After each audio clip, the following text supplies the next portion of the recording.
respond. Yeah. This is the framing of the empire and the oligarchy and white supremacy and colonialism, which wants you to feel that resistance is futile. This is about voter blaming and voter shaming. Let me just no. What you're not going to say is that I'm ever parroting anything at the hands of white supremacy. This is something that's very different. This is me asking you again. It's a binary choice in an election. I'm just pointing out that these are the talking points. No, it's not the same talking points that the DNC I didn't get my talking uses. This is not DNC talking points. This is my research, and sadly for you, the research says you have never won an election. You have been successful. Bro, this is Negro liberal propaganda at its finest, bro. She just tried to say, oh, no, you're not going to say I was supporting white supremacy. Yo, I don't give a fuck if you're black, white, blue, or green. You can support white supremacy if you parrot white supremacy, nigga. What are you talking about, bro? What are you talking about? This is the empire talking points right here. Why are we looking at it from the empire framework? We should not be looking at, do we want to keep capitalism? You must want to keep capitalism. You must think capitalism is good, even though it's built upon the fucking destruction of the global south completely. You're weird, Angela. You're fucking weird. And now you want to support her. She told me I'm a white supremacist. Okay. Oh my God! You see how a butthurt she is? Why are you white supremacist? She said I was parroting the talking points of a white supremacist. See, that was. You were. May I finish, please? May I get to my point? May I please get to my point? We're actually going to let Dr. Stein and Angela Rye close it up. This is what I don't get about Negro liberals, man. And if you white, don't ever say that in your life. But Negro liberals don't get it, bro. They really don't get it. They don't get how they perpetuate the empire, how they perpetuate white supremacy by continuing to look at it from the framework and trust those within the system who have shown you time and time again that they don't care, bro. Finish, please. Thank you. Look at you pouting. Look at you fucking pout, you big ass baby. You big ass fucking baby. What a fucking loser, dude. You're weird for that, bro. It's like you don't, like, people don't think they are so upset when they get told that they're parroting like white supremacy. Bro, that's what you're doing, bro.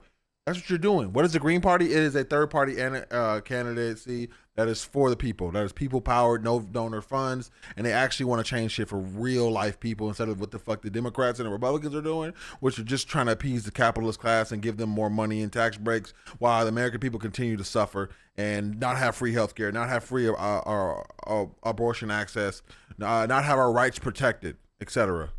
Running about for women president of color as parroting talking points instead of us looking at basic math. The one thing that AOC has done that you haven't is win some elections. And so when I'm asking you, oh my God, you hear her, bro? She is such a fucking weirdo. You're so mad that you're parroting white supremacist talking points and you don't want to be accountable to that. That's the only reason you're even bringing that up. Sorry, Negro liberal, you're not on the right side of history. Oops, sorry, I don't give a fuck. You're not on the right side of history, bro. I don't care if it's black, blue, or green, bro. We don't support imperialism and fucking genocide and the capitalist class as they continue to take as much as they fucking can from us while we don't have fucking free healthcare. We don't have fucking shit, even though the people want these things. Overwhelmingly, the country wants these things. You're fucking weird, Angela. Elections, that is one point. Be going strong, and then she starts talking about her favorite lethal force plan. Thank you. That shit is crazy to me, bro. How you just gonna casually drop in the middle of a speech, nigga? We are the Fire Nation. We must destroy the Earth Kingdom and take over the world. Damn! What the fuck are you? Why? What are we doing? What are we doing? Nigga, what are we doing? In the middle of a speech, and niggas was cheering. Niggas in the crowd talking about USA, USA, USA. Nigga, whoa. Y'all didn't watch Avatar and it's showing. It's showing, bro. It's showing, bro. See, AOC, who was once like a supposed progressive, shit all over Jill Stein. And granted, like, I get it. Third party politics, whatever. But at some point, we're going to have to jump out of the Democratic Republican tag team. You know what I'm saying? Imperialist chokehold they got us in, right? And then I see on Twitter, and they got AOC over here shit talking Kamala. Not once, But twice she's saying we don't run down. Y'all don't run down ballot candidates. Y'all don't run down ballot candidates. Y'all don't really do that shit, right? And then somebody on Twitter. This is why you can never talk shit on Twitter, bro. Because somebody will pull up your fucking receipts. You know what I'm saying, nigga? Like if you done bad in your life, if you done anything in your life, nigga, they will pull your fucking receipts. And somebody pulled up a receipt of fucking AOC like campaigning for a motherfucking Green Party motherfucking candidate, bro. And the whole time she was like, Green Party don't run third down ballot. Green Party don't run down ballot. Green Party don't run down ballot. Ma'am, what is this? You're voting for a person who is running, or your help campaign for a person who is running for city council. And Green Party has what? How many? 1,500. 1,500. Look at this. This is why I love fucking. This is why I love fucking Twitter, bro. It's this you, bro. It's this you, bro. Look at this shit, bro. Like, what? Nigga, what's good? Crown Heights, Bed-Stuy, Fort Greene, Clinton Hill, and Prospect Heights currently phone banking for Jabari. Nigga, what does that say? Green Party, nigga. Green, lean, mean, killing machine head ass. You know what I'm saying? So she came out and dissed her, right?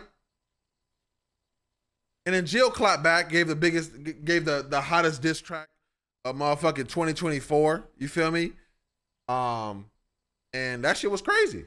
That shit was crazy. And then Jill Stein just went on the Breakfast Club, and then here go AOC sneak dissing again. Sneak dissing again. Nobody needs talking points to know Jill Stein hasn't won so much as a bingo game. I can hear her saying this. Bingo game in the last decade. If you actually give a damn about people, you organize, build power and infrastructure. Whole time, Green Party been organizing, but Democrats have been trying to get them thrown off the ballot in every state. What? Crazy, right? Crazy, right? Breakfast Club, early in the morning. All right, we're doing a reaction to Breakfast Club, Dr. Jill Stein. Jill Stein. I was talking about a video. I know you was talking about a video. Early in the morning. The Breakfast Club. Morning, everybody. It's DJ NV Jess Hilarious, Charlamagne the Guy. We are the Breakfast Club. Lauren LaRosa's filling in for Jess, and we have our sister Angela Rye with us this morning, helping us out. Hello. And we got some special guests joining us. We have Dr. Jill Stein. Welcome. Hello. Yo. Butch Ware. Good Welcome. morning. Yes, sir. Good morning. Morning. We in the building. Y'all are the Green Party presidential candidate and running mate. Tell the people, what is the Green Party and how are they different from the Democrats and the Republicans? Well, for one thing, we don't take money from billionaires and bankers and Ooh. APAC and Ooh. Wall Somebody tell the Democrats. Street and the war machine. So we're a people-powered party. That's what makes us totally different.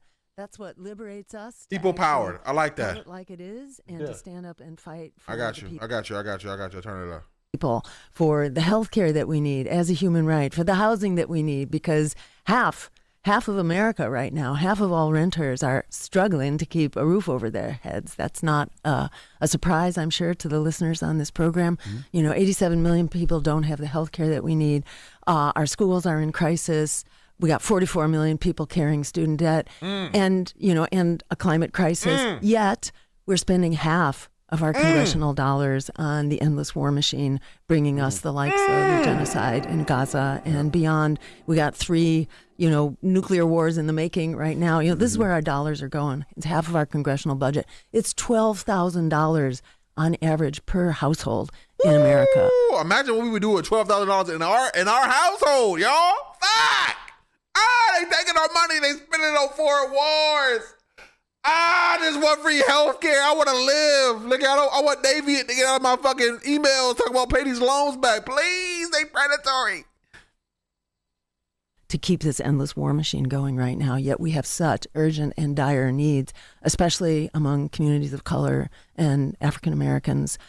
We've got really critical needs that we need to be meeting. And that's what the Green Party is about, actually fighting for people, planet, and peace over profit. What would you say to people that feel like the Green Party is really taking votes away from Democrats and it's a disruptor? A lot of people, especially a lot of older people, when you talk... Dingy, why you ain't in jail right now for a house fraud? That's what I want to know. about other parties outside of Republican and Democrats, they say all they're doing is being disrupting. They're just taking the votes away from other parties. What are your thoughts on that? So that's kind of the propaganda of the power machine that wants you to stay in your place, basically, and to think that resistance is futile and think that you don't own your vote. I mean, who owns your vote? Politicians have to earn your vote. They don't own it. And that's the question. Are they earning your vote? You know, when you actually look at our condition, people are facing a crisis really in every dimension of our lives, and it's not getting better, yet our resources are being squandered. 68% of Americans want an immediate ceasefire and an end to the genocide. 68%. Yet you can hardly get a single vote on that behalf in Congress, and you're getting a standing ovation per minute for that war criminal Netanyahu, you know, who is carrying out this genocide, which could... I mean, she kind of put the nail on the head right there already, off rip. Nigga, we 2 minutes and 54 seconds in the fucking video, nigga.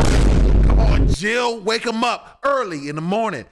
What I really love about this whole take right here is just like how people love to shit on third party, as if we have to continue to vote, you know, with... You know, Democrats are Trump, Democrats are Trump, Democrats are Trump, you know what I mean?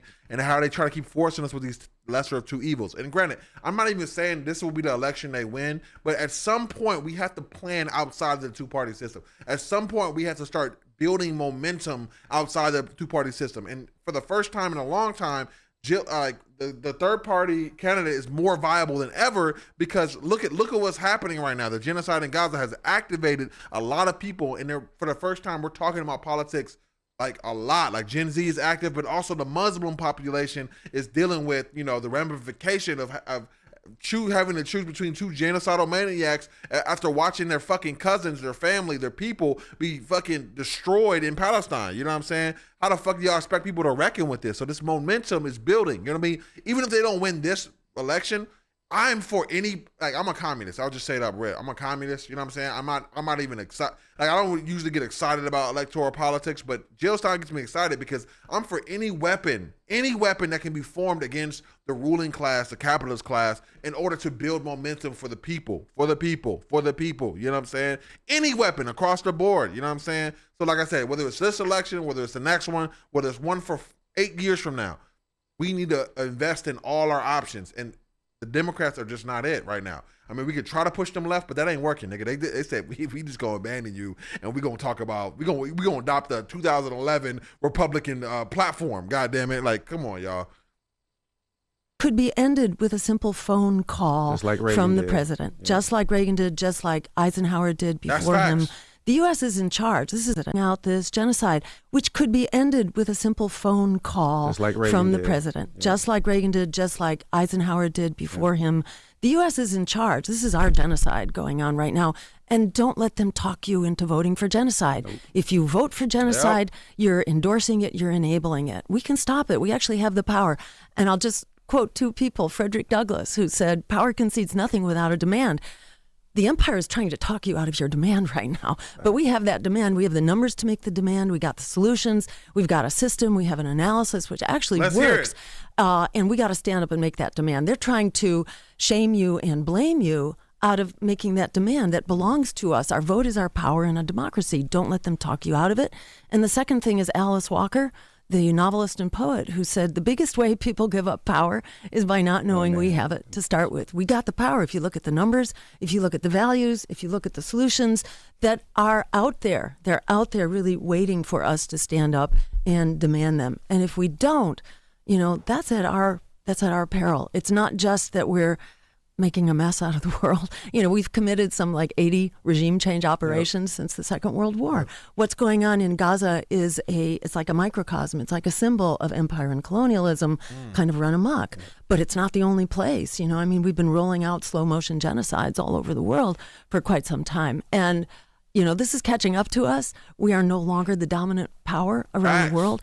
Power is shifting. We need to shift with it.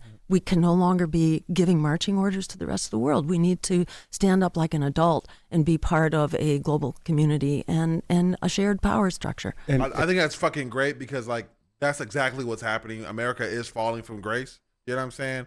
And we can go two ways. We can go out fighting and screaming and bombing and fighting wars, or we can try to work and establish a global community, you know what I mean, and be a part of that global community and be, you know, constituents of that global community. Granted, that it's going to be a hard thing to do. But like, if we continue to empower the working class, we can have a lot more change in other countries as well, even if, you know, they are currently ruled by like Russia, who's ruled by a fascist leader. You know what I mean? We need to help unite the working class so we can overthrow that shit. You know what I'm saying? But like, America's going to fall one way or another, bro. So it's just about how it happens. And if you can just tag me in right here, Jill, I'll go back to the first question, right? How is it different? So when I was evaluating, got called onto the ticket 3 weeks ago, okay? And I had done an Instagram live with Dr. Jill Stein. And I asked her a couple of questions. I had just posted a reel where Kamala Harris had been asked about reparations. Kamala Harris. Okay, Kamala Harris had posted a reel about reparations. I posted a reel where she was talking about it, and she was asked, and she, you know, sort of went around for about 90 seconds, and then she ended by saying, "I will never do anything that only helps Black people." In other words, it was a rising tide lift all boats. That's a crazy thing to say out loud. That's a crazy thing to say out loud. I ain't gonna lie. We're gonna have social policies and stuff in general, that, but like, that helps Black folks by default. Damn. So I asked Dr. Jill in the interview, what's your position on reparations? And she said they behave as though it's incalculable, but it has been calculated by specialists many times. It's between 10 and $13 trillion US, and I'm in favor of payments, cash payments to the descendants of the enslaved. So this had my attention with that, right? The second point is I said, well, we know that you have been at the forefront of the struggle for Palestinian liberation and as an anti. That was a response into reparations? Yeah, that's what, that was Kamala's response into doing things specifically to help Black people. I don't know if it was in regards to reparations, but it was in regards to doing anything specifically to help Black people. Yeah. Zionist Jewish white woman, that is a powerful statement, especially seeing you get arrested at, you know, pro-Palestine, you know, rally. So I know where you stand on Gaza. And we wouldn't be talking if you didn't stand in that place. This was before I was on the ticket. But I said, what's your overall vision of foreign policy? And she said, to dismantle the American empire. Yes, sir. You better hurry up quick and do it before somebody do it for you. Right? That those two processes look very different. If you take the $1 trillion a year. If somebody do it for us, as in somebody who has become bigger and stronger than us, it's going to look real ugly, guys. That are being thrown away, murdering other people's children in foreign countries, and instead put that into investments in infrastructure, into social housing, into healthcare in this country, then that looks like a flourishing, prosperous future, not just for Black America, but for all of America, right? Whereas if you continue to torment humanity with the most brutal imperialist state ever to exist in human history, then we're coming up on a 9/11 memorial, right? Jill and I are going to do something, a march in Detroit. What up, Flash? Good to have you here, brother. What did Malcolm say about chickens coming home to roost? If we keep exporting this violence all over the globe, then it is going to keep coming right back here to our homes. That's facts. And there's over like CIA did so much terrorism across the world in on the regards of America. And it's like, we're lucky that we only had 9/11 happen. You know what I mean? And like, obviously that was a false flag event that they wanted to happen so they can manufacture consent to go into Afghanistan and start a war, forever war, into fucking the war on quote unquote terror. But like, this is the reality of like living in an imperialist country that decides that it can, you know, genocide you or bomb you or coup your fucking dictator or put in a puppet dictator or coup your democratically elected leader that is trying to nationalize the resources to help the people in that country. And that means, you know, corporations can't come in and fucking steal the wealth from their country. You know what I'm saying? This is why Africa is so destabilized. This is what Venezuela is so destabilized right now. Did y'all know Venezuela has the most oil in the fucking world? They're trying to get that oil. That's why it's destabilized. They want to keep it destabilized so they can put their corporations in there and come get them resources for extra cheap. You feel me? And that's something that doesn't just concern Black and brown folk. That's something that concern all folk. Last thing that I'll say on this, you know, in response to your question, DJ Envy, I would, you know, one version that we get of that question, you know, regularly is like, well, you're throwing your vote away, you know, right? That's the other version of it, okay? And the thing is in this broke electoral college, and by the way, the Green Party stands for abolishing the electoral college. Yeah. Okay? And so that hangover from slavery, yeah, and bringing in ranked choice voting in all voting systems so that you're not putting people on opposite sides where they bang on each other, right? The real criminal red and blue is not the honorable street organizations like the Bloods and the Crips.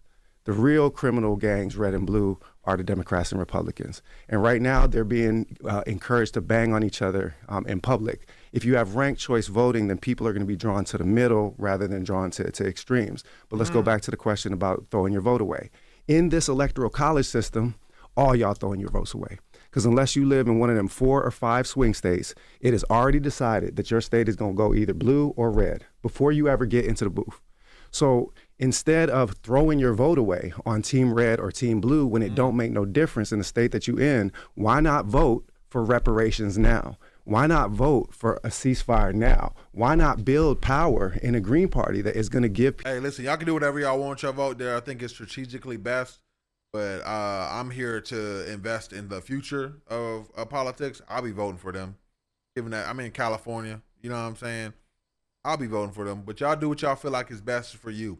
And that's my advice on voting for anybody. You know what I'm saying? Y'all do what y'all think is strategically best for you, given your current circumstances. I think regardless of what we do, we got to invest in, some people have to invest in third-party options so the Democrats can understand that they will lose our votes if they continue down this path. You know what I mean? Again, I'm for any weapon that's going to make it as hard as possible on Democrats or Republicans to continue to move right. We need to move them left. And I'm just for any weapon that makes fascism harder reality. You know what I'm saying?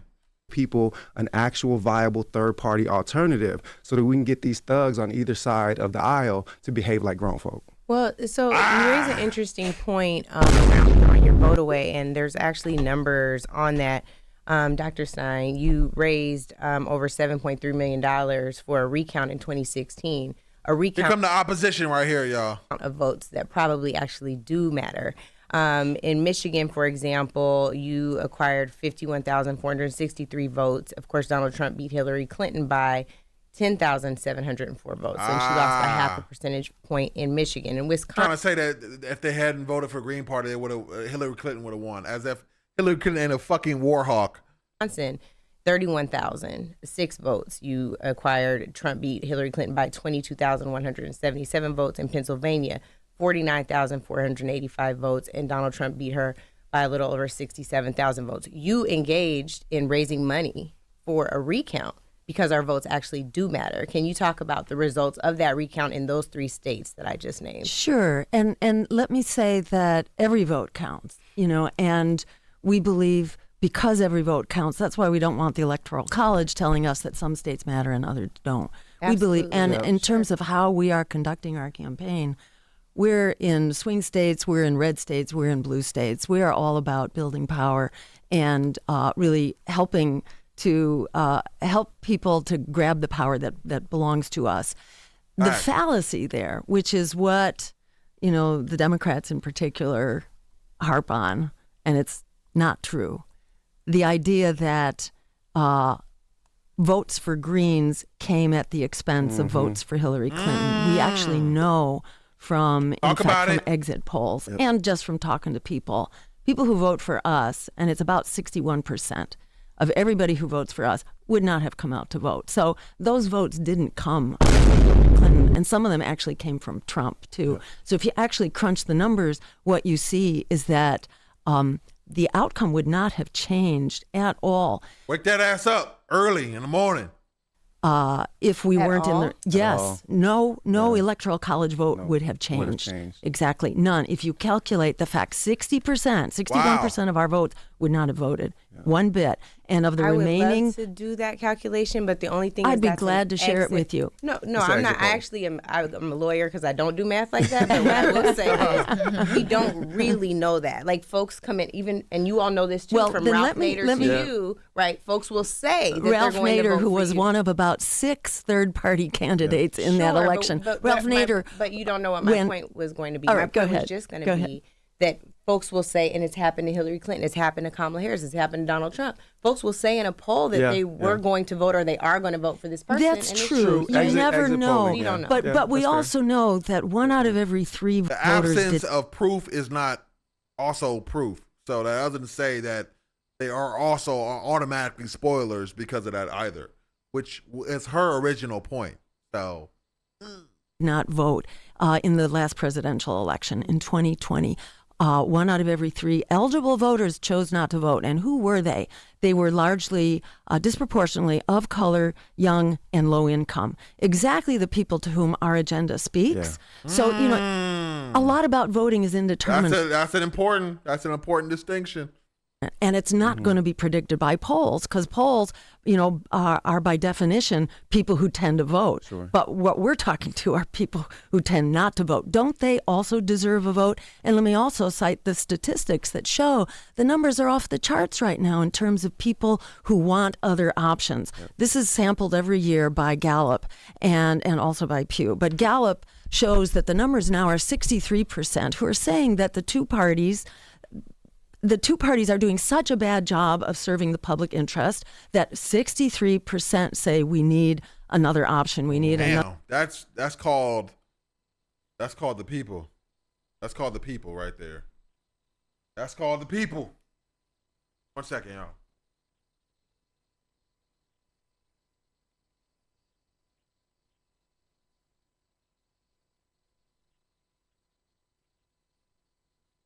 Chat, how y'all feeling, by the way? Just real quick vibe chat. 1 to 10. Chat, how y'all feeling? Quick job while I check on my girlfriend right now. Make sure she's doing okay. Kind of let the party die. Chat interview.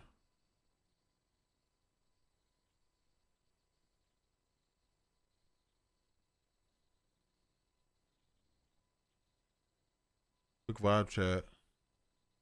I have a major headache, so 5. Damn, girl, why do you got a headache, girl? What you been doing, bro? I'm about to be like somebody mama. That's because you been on that goddamn phone all day. You went on that goddamn phone. You put the phone down. You'll be fine. I can say that I'm part of the 61% because the options we got are ghetto and not it. Facts. Trash. All right, let's get it. Another major party. So it's like amidst all this indeterminate stuff, yep. And you're absolutely right. You can't predict a lot of this. Yeah. Are we going to clamp down and say, therefore shut down choices, therefore shut down options when that's what people are demanding?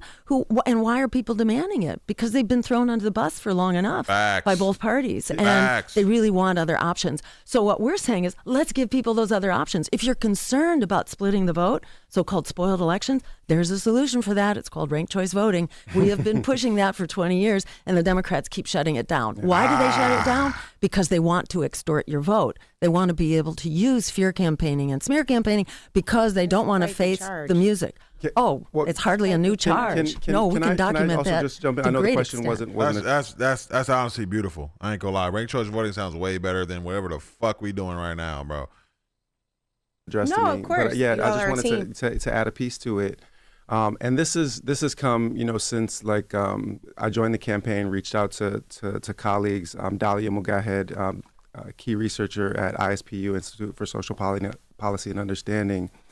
So these are publicly available numbers. And this goes to the heart of the question that you asked about previous elections, but it's about this upcoming one. And then it's about where we actually are. So key swing states, Pennsylvania, Michigan, and Georgia, okay? Mm-hmm.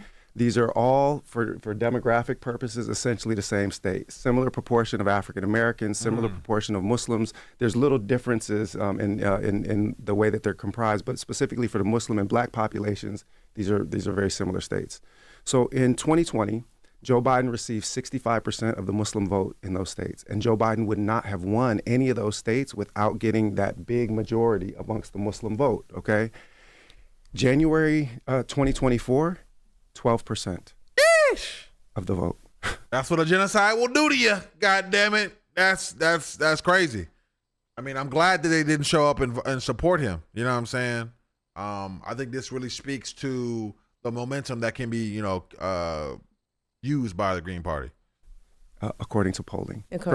Yes, from 65% to 12%. Okay, and the polling says, well, why? Gaza. Right, so 80% of the people that have bailed said that Gaza is the reason. That's for people that were Trump voters. That's for people that were Biden voters. The Muslim community has already been lost, and it's not coming back. And the thing is that in those swing states, you are never getting the Muslim vote back, which means, in point of fact, if we know this, then the Democrats have for sure known this. They are not winning any of those swing states without. Which is why they're trying to shift right and just get Pennsylvania. But it's like, bruh, if y'all also just stop doing a genocide, y'all would easily beat motherfucking Donald Trump. You know what I'm saying? And y'all actually listen to the people, we would win. But the thing is, they're more concerned about listening to the capital class than actual people. There's a study that shows that most of what legislatives do in the White House is cater to the needs of the capital class and not everyday people. You feel me? This is the only reason why this is allowed to continue to happen. What pissed me off about the clips I've seen was Angela Rye going for jail for not winning any elections. Like, bro, you're more popular than her. Yeah, I mean, that's facts. It's like, how's she going to get popular talking about doing things the two-party system don't want her to do? Worst part of that is that Trump isn't anti-Israel either. Exactly. My point about this is, which I'll expand on later, is also like, what people don't understand is like, you can't look at a third-party candidate and her not winning elections as evidence of her failure. You know what I mean? When 60% of the country wants a third-party candidate, but they can't access that, you got to look at how it really speaks to how corrupt the system is, that it keeps third-party candidates from even getting kind of attention. You know what I mean? Her failures are not evidence of her, or her not winning is not evidence of her failures. It's evidence of how corrupt the imperialist system of, fucking America is. You know what I'm saying? And how strong the two-party system is. They're over here they're doing all kind of saboteur shit to throw the Green Party off. You know what I'm saying?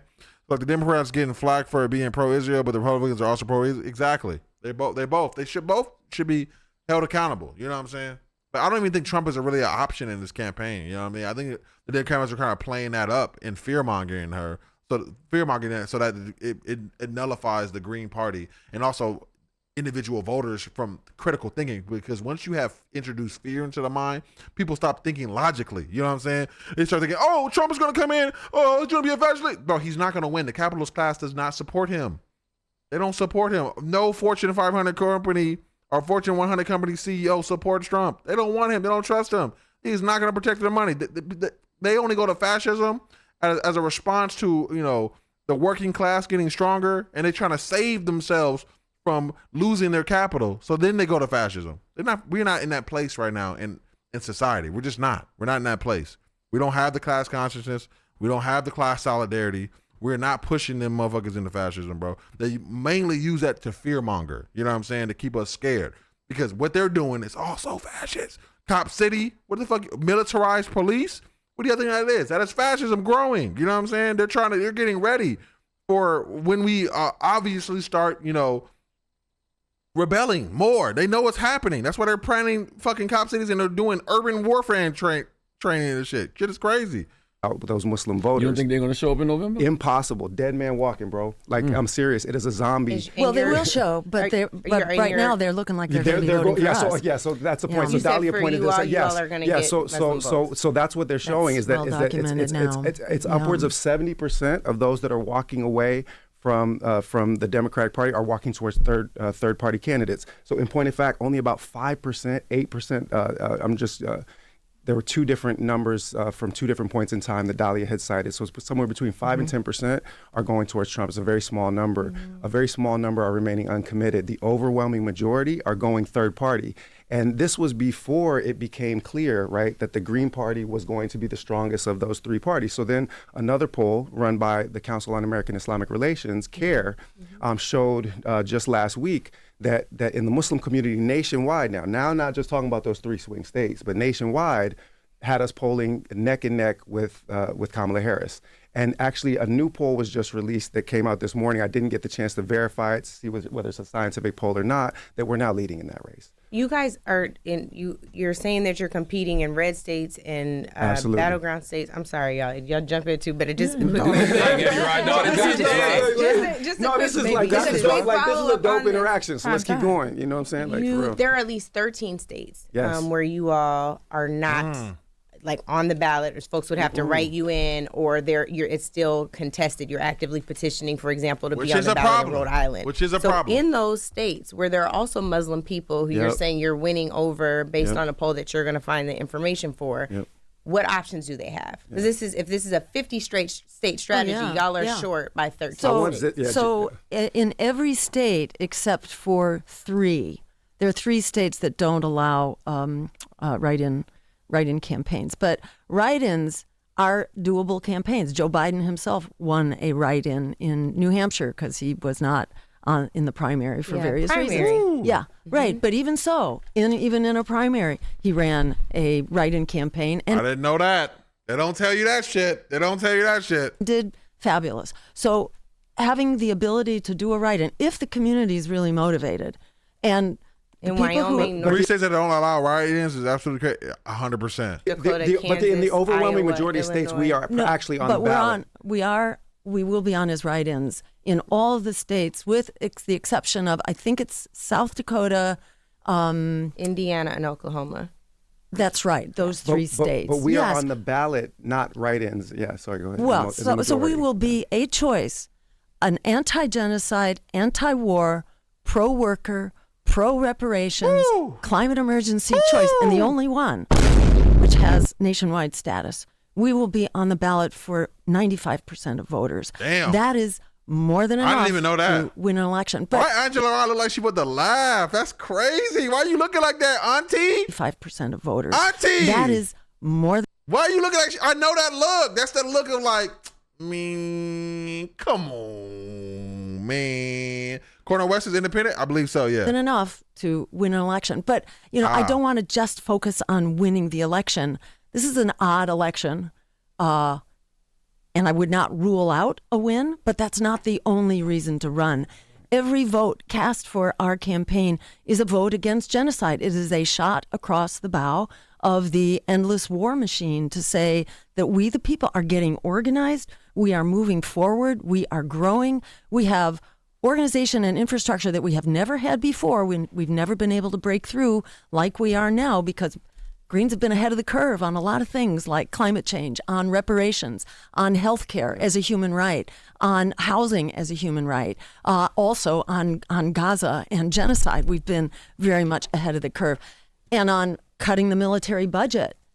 We're spending as much as the next 10 major military budgets around the world right now. We're more than all 10 of them put together. We can cut our military budget, which is not benefiting us here in America, and put those dollars into what we critically need right here and right now. We should have, we need to be raising the floor for schools across the country. Why should the quality of your school depend on luxury housing in your community? Schools should not depend only on property taxes from housing. The federal government should be in the business of raising the floor so that we have a common standard across the country. So regardless of your zip code, you have good, high-quality education where you're starting out. Things like that is where we need to be spending our money, not on endless war, on genocide, on killing children, on massacring women and children every day. You know, the police violence in this country, we don't need that police violence. And there are alternatives to that that can actually move us forward. Yeah, go ahead. You were a candidate in 2012, 2016. Right. What's the difference in 2024? Oh, man, it's the difference between night and day. You know, it's the thing about being ahead of the curve and then the curve catches up to you. Curve is catching up to us on all the things. That's a nice way to say that. That's a really nice way to say that. It's true, though. It's true. It's really our agenda. People really want a fucking third-party option in the face of genocidal imperialism and cheeseburger Hitler. They want another choice. God damn it!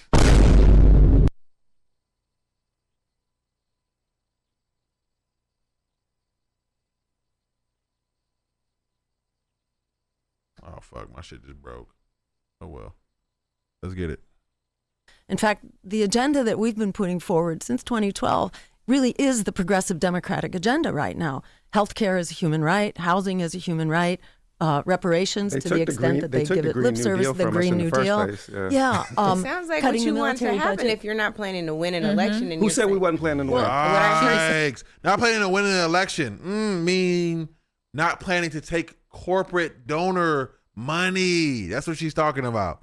That's what she's talking about. Just a distinction. No, Maybe no, maybe I'm she saying it's not the only. Exactly. It's not Okay, the so only it's hard to driver. understand. Yeah. in As a racist candidate, to Go hear ahead. that from a candidate, it kind of gives like, well, why are you here then? It does sound. It does sound like You y'all might as are well just join here to up beat with the a team. drum. No. May I go in on this, please? Because I would not have joined this campaign. I would not have come out of prestigious position in the academy and organizing if I didn't think that we had a chance to win this fight. Look, I'm converted to Islam after reading the autobiography of Malcolm X at age 15. Malcolm brought me into knowledge of self, brought me to Islam, schooled me on the Black radical tradition. I've been teaching and building this community. I speak fluent Wolof, lived in West Africa for years. I got a good life, and I'm not coming out of that in order to play no spoiler. So I was raised in that Black Muslim tradition, and just like Muhammad Ali, I came in because I believe we have a chance to shock the world. And I know that the deck is stacked against us, but this right here is part of our strategy, right? Because what happens is that when people hear this agenda and understand that we're talking about erasing the generational wealth gap now,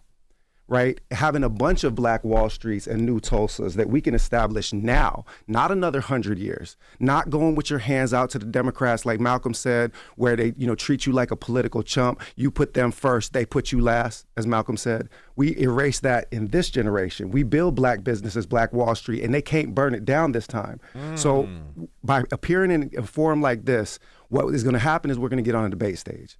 And when this woman goes up on the debate stage, exactly. Well, who knows? But the point is that as soon as we are in the mainstream media conversation, exactly, we have a watch party tonight. Go You ahead. guys have a response. We will be doing a You response. did not meet the qualifications for ABC. Incorrect. The qualification Look at such a fucking hater, dude. is established by an exclusionary framework whose y'all, goal is to silence and throw off the ballot that's what it is. options I think it's a for 15% voters. threshold for you to be polling at least 15%. Well, before that, there wasn't a 15% threshold. When this was That's pretty run, when it consistent. was run by the League of Women Voters, before it was hijacked by the private corporations of the Democratic and Republican parties, before they were in charge, it was whether or not you actually were going to be a choice for enough voters across the country. She's spitting right now. And Angela Rye is fucking boiling in her seat.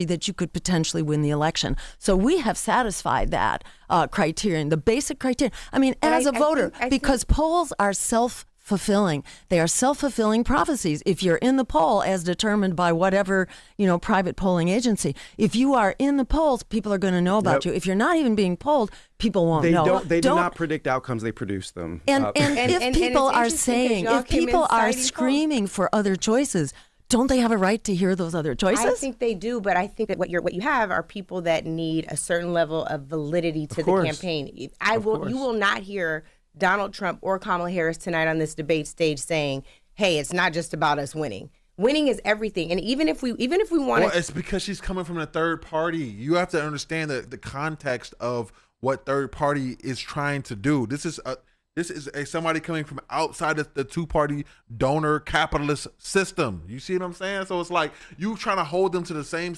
caliber as it is ignoring, years and years of history and tradition. You see what I'm saying? So she has to go against it. So she has to be willing to find a win out of a loss.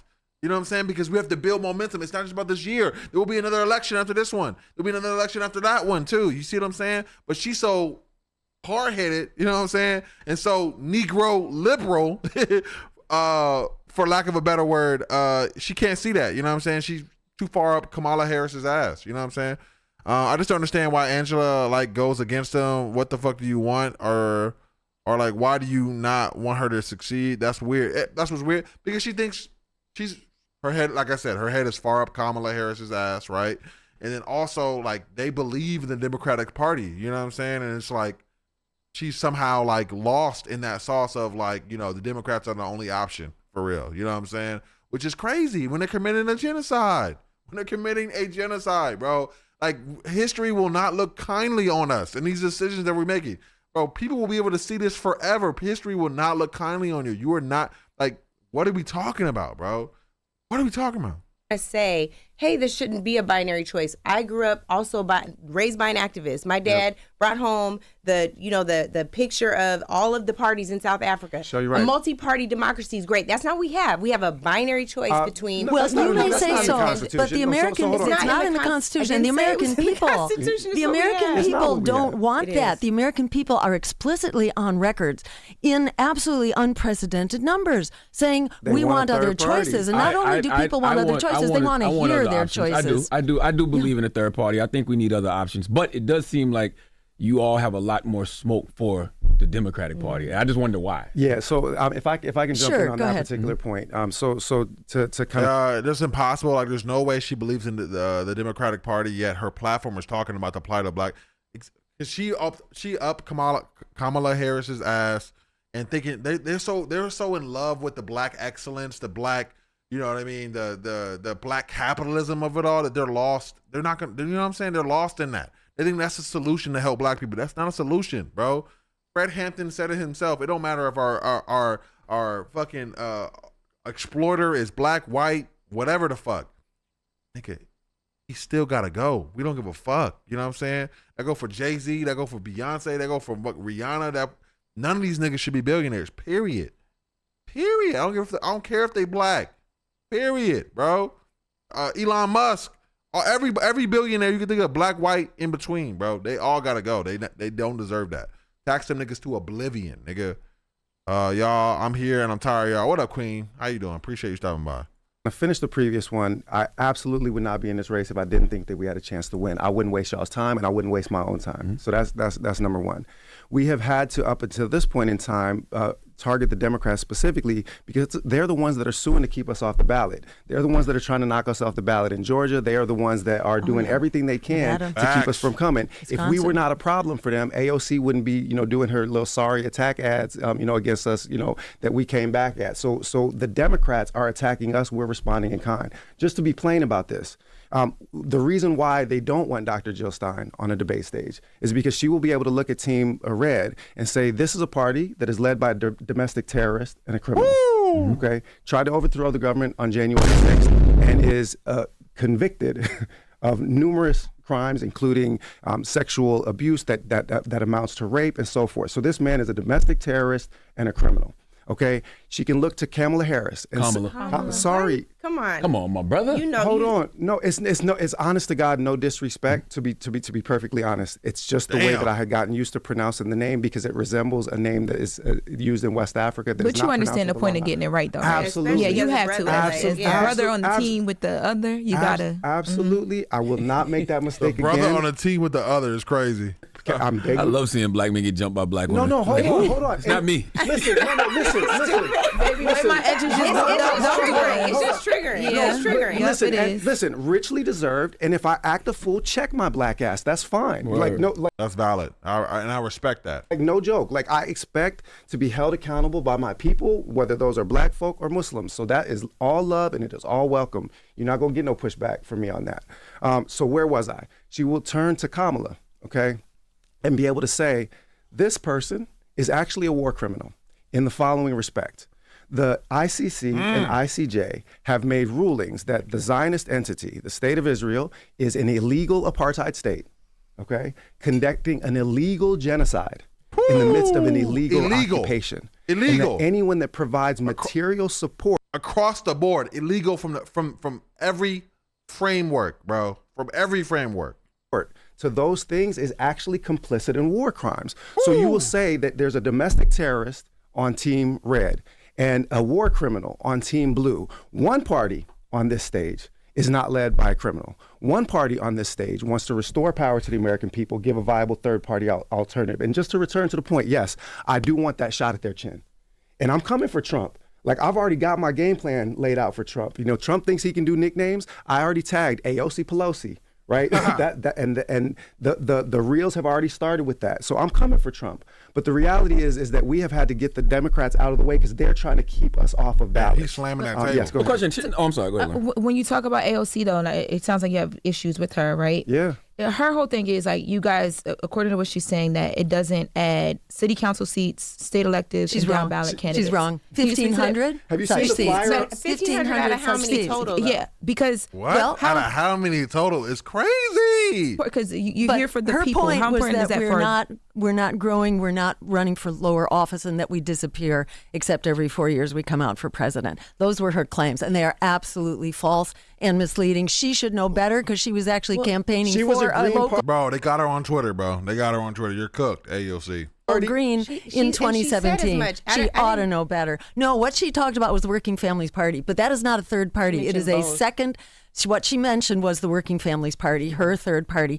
And what that does, that is a second ballot line. It's not a third party. It's a second ballot line for the Democrats. And it runs people who are already Democrats or they're independent on their way to becoming Democrats. And the main thing about working families versus true independent, non-corporate political grassroots parties, we are under attack by the Democrats in Facts. particular. And that's what, it's the He's pronouncing her name like that because that's how they say it in West Africa, and that's completely understandable. But they keep acting like he's doing it to make fun of her. They are acting like that. Democrats. It's not the Republicans. That's right. It's the Democrats who bragged starting back in March that they now had an army of lawyers to basically exercise lawfare, looking for trivial details where they could do a gotcha and get us thrown off the ballot, violating the spirit of the law to basically eliminate their competition. They have You know, Angela ain't got nothing to say about this though. That's just crazy. also advertised publicly for infiltrators and spies to mess up our ballot drives.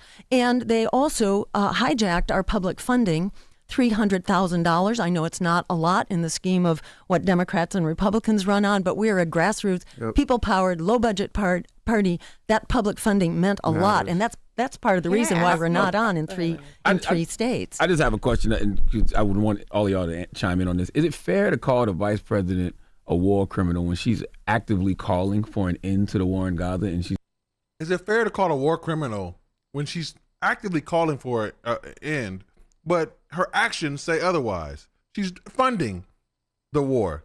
What kind of dumbass question is Charlotte Manning-God asking? just the vice president? Well, it's lip service. I mean, she could. What James Baldwin say? I can't believe what you say because I see what you do. You have the power to influence policy now. Sorry, She's the Jill, vice interrupt. president. Yes. I mean, and to your But she point, could Yeah, at but least then speak Yahoo's out. She joint could address speak and out. But she know, is. no, She she did it at the speaks out convention. She in the asked for same it. way The that convention that where they Biden wouldn't does. let Palestinians on the stage. We talking about Not the a same single convention? one. Where they held them off, and where they slaughtering them like animals in Gaza, and then they muzzle them like animals at the Democratic Even National when they are Convention. Child, please. faithful supporters of Child, the please. party and of their candidates, they still would not allow a single Palestinian to Crazy. get up and talk about, just to humanize Palestinians. so it means nothing to call for the end When you of have- war. Well, when you have Biden the is capa- already doing that. He's already doing that. And Kamala Harris, spoke a little more from the heart about the plight of the Palestinians, but not any different whatsoever about what to do. Basically, she said that, our support for Israel is undying. It's, it's an absolute. We will stand by Which is weird. Weird. Israel no matter what, come hell or high because water. both parties are bought and paid for by AIPAC and the war machine. So that's the thing. Their souls are folded on tiny little pieces of paper that are buried deep in the pockets of Raytheon, Lockheed Martin, Boeing, and AIPAC. Facts. I'm not even playing with you. And let me just say this because I don't know if I'm going to get the chance to say this in another venue where it will matter this much.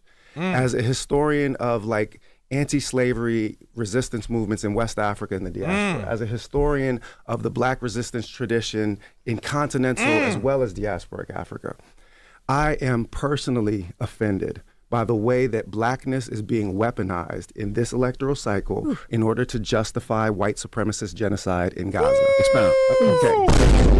And I want to follow Please, that yeah. too. Go ahead. So Malcolm X, my mentor, and I didn't meet him, but read the autobiography of Malcolm X. That's real facts, bro. That's real fucking facts, bro. I don't give a fuck if they black, white, blue, green, nigga. If y'all doing imperialism, nah, nigga. I don't give a fuck about your symbols, nigga. What are y'all doing? You out here trying to motherfucking murder and genocide people? You expect me to care about this fucking symbol? Nah, nigga. I'm sorry. It's not happening, bro. I would be spitting in the face of Frederick Hampton. I would be spitting in the face of Malcolm X, all the black radical thought leaders. You know what I'm saying? Yeah. Malcolm said of Zionism, of the Zionist state, the Israeli state, he said that this is a white Jewish population, the Ashkenazi population, being given power by white imperialists to remove brown Arabs from their land. He said, so therefore Zionism is white supremacy. In 1979, Open Letter to the Born Again, James Baldwin said the same thing. He said the state of Israel was not created for the salvation of the Jews, it was created for the salvation of Western interests. Okay, so when you go through this man spitting. Malcolm X, James Baldwin, Toni Morrison, Angela Davis, Assata Shakur, these are all people that cited the Palestinian resistance movement, not even to bring in the Africans, right? Not to mention Nelson Mandela, not to mention Thomas Sankara, who talked about Zionism as being the face of imperialism in the Middle East, right? This is what the Black radical tradition taught me. And the Black radical tradition taught me that if we weaponize our Blackness in favor of white supremacy, then we become apostates from Blackness itself. Because Blackness is not a race. It is an oppositional ideology to white supremacy. I'm a historian of Africa by training. Never before in human history had people speaking hundreds of different languages made themselves into one people, developed a common culture so that you and I can relate to one another. You and I can relate to one another on the basis of a shared culture. And we got our Latin and Caribbean brothers and sisters, you know, especially Puerto Ricans and Dominicans, but also, you know, more broadly, right? That share in that culture. That is a miracle. It's never happened before in human history. Because what happened is that an oppositional identity to white supremacy came into being, and that is us.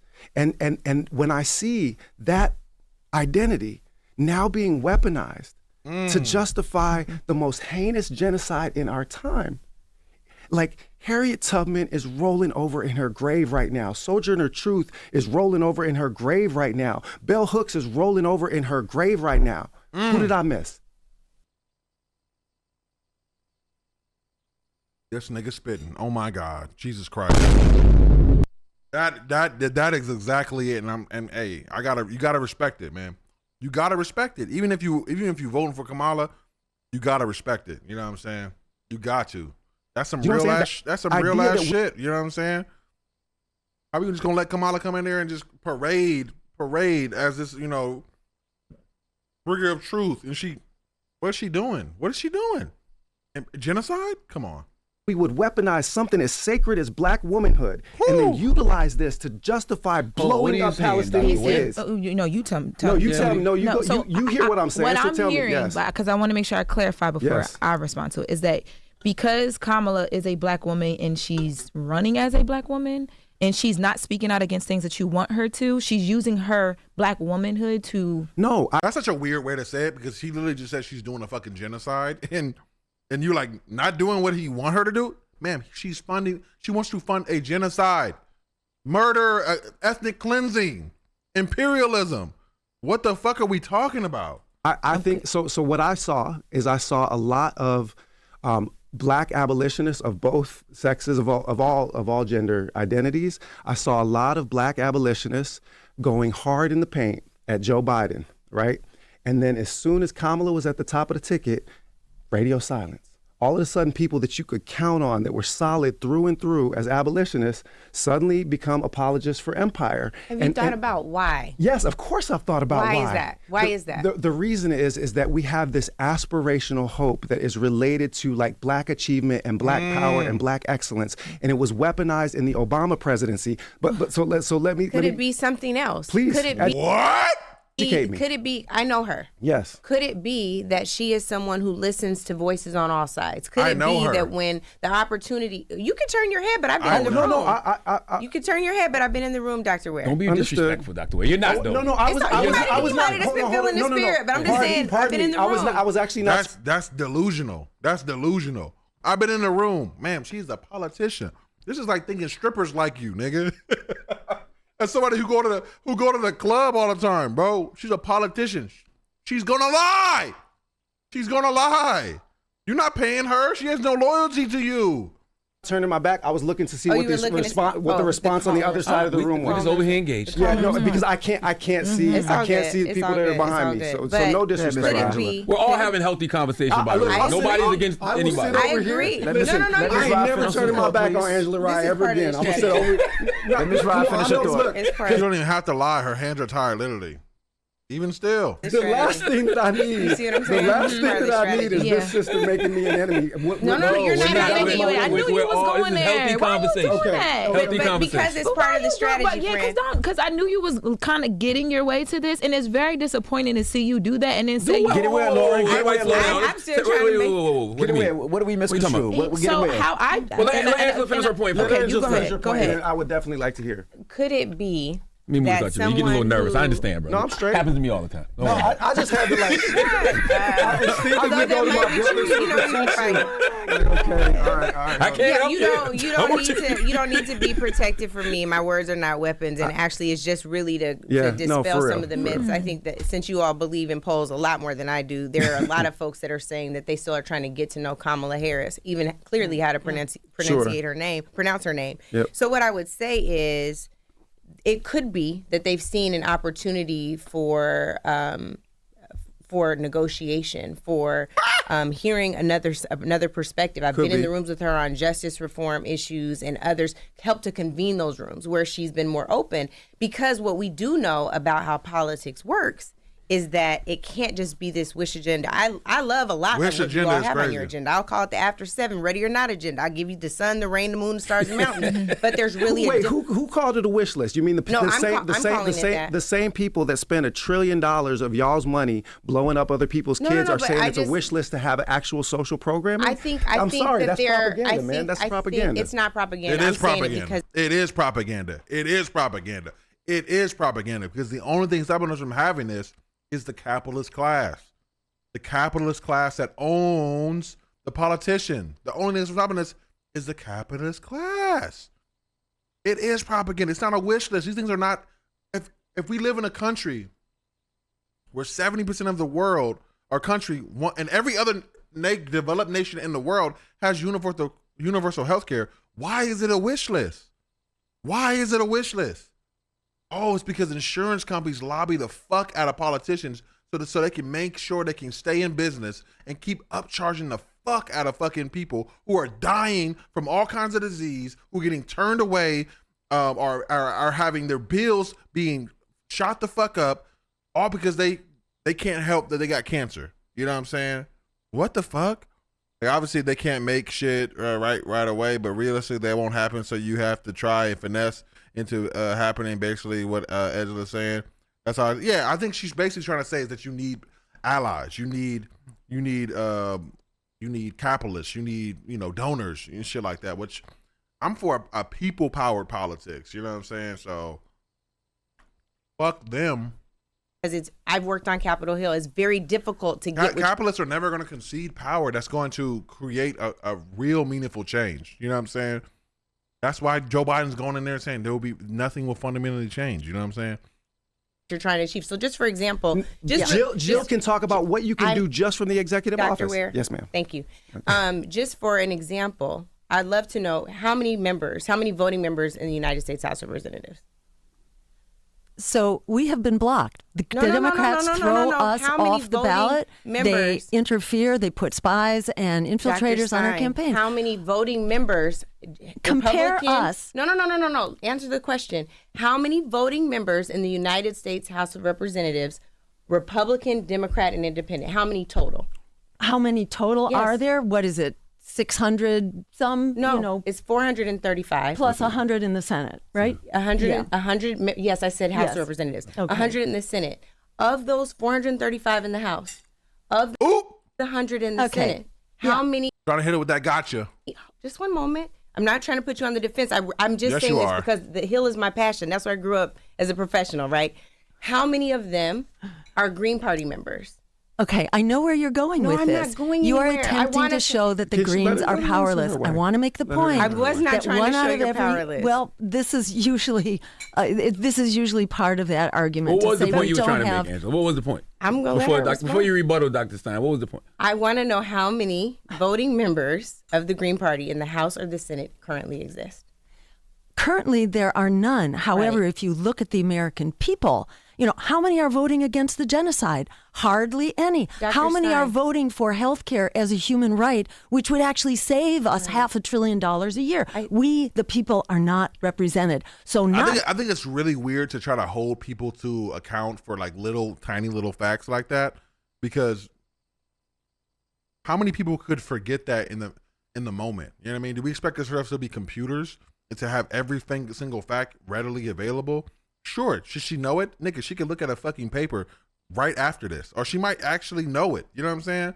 I just don't think it's really important, and I don't think it's really beneficial for us to hold people account like this. AOC went on live talking about there's 3 chambers of the government. Does that mean we gotta all of a sudden, AFC, you said 3 chambers, you don't know that they're branches? You know what I'm saying? It's a little weird to me. It's a little weird to me. I don't think these questions are genuine.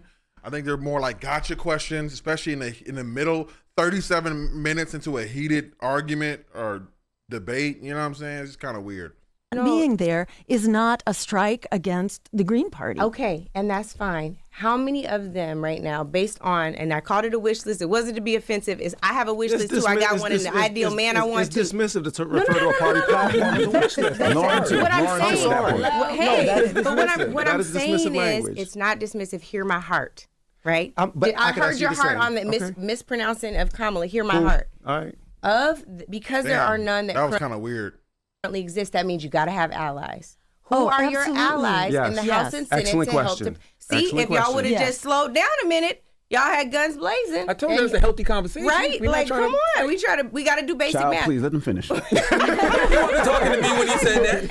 But who are the allies? Can He was you talking name about some the of your allies in the House and the Senate that would help to get this very aggressive agenda done? So let me tell you how the agenda would get done. Yes. For one thing, we Can need... you name Let some of her your allies, answer though? the Yes, the- my question. I want my sure, question and answered. it will get an answer. Names. Yes. We'll talk about this. So what I want to speak to specifically is town hall meetings, which used to require representatives to meet their districts. They don't do that anymore. They meet with their do. donors. Well, they No. largely meet with their donors. That's not They're fair. meeting with their donors like 90% of their waking time. They're hardly ever going to town hall meetings. I mean, we've been out there on the campaign trail, and when we mention this, we get nods all around the room, especially from the opponents of genocide or from those who are demanding health care as a human right. Bill Stein as an op, I disagree.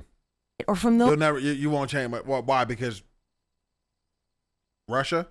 who want rent control across the country so that we can actually have secure housing in this country. There are so many things that the American people are demanding, but our elected officials are accountable to their donors. So you have got a catch-22 here. You have a very difficult system to change. How do you change it? And it only changes in a crisis. Yep. When did the third party come along? That is, it was the Republican Party, which was the abolitionist party. It entered into the scene, basically right before the Civil War, and they had been preparing for it, running. And before the Republicans, there were other abolitionist parties.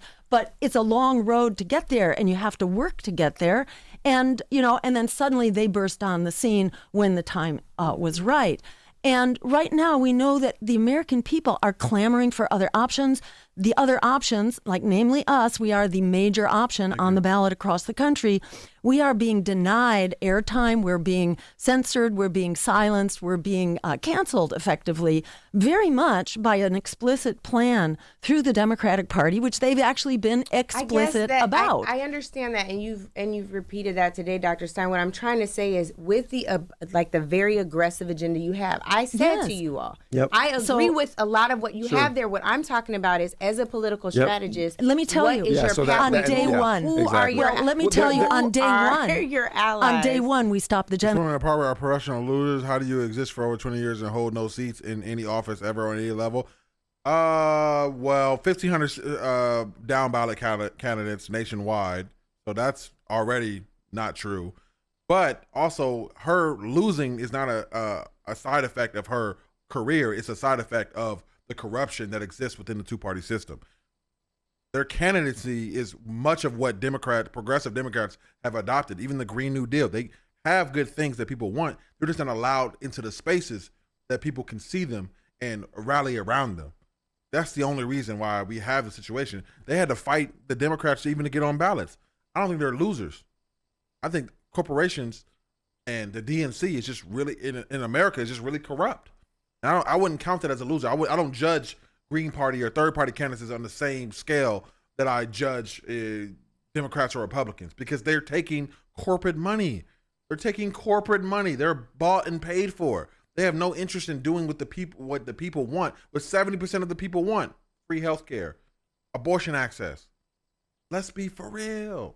Genocide. Okay. Who are your allies? So there's a lot that I'm trying, but I can't get an answer to my question. question. Your question, however, denies the power that the president has as the executive. The president has a fair amount of executive authority to actually begin the process. So that process begins with stopping the genocide on day one, which happens with a phone call. It's happened before. This absolutely will happen, especially if we invoke the weapons embargo. So would you say that you don't need allies? On issues where you have executive authority, what you need are allies among the people, but you don't need the votes in Congress for much of this agenda. To declare a climate emergency, which we have. The Colorado River is about to shut down. We got people dying from heat, from inadequate food supply. People can't afford their food. Yet the major source of food in the U.S. Is in deep trouble right now. The Colorado River is within 1 to 2 years of shutting down. That supplies the California agriculture system. What do you mean?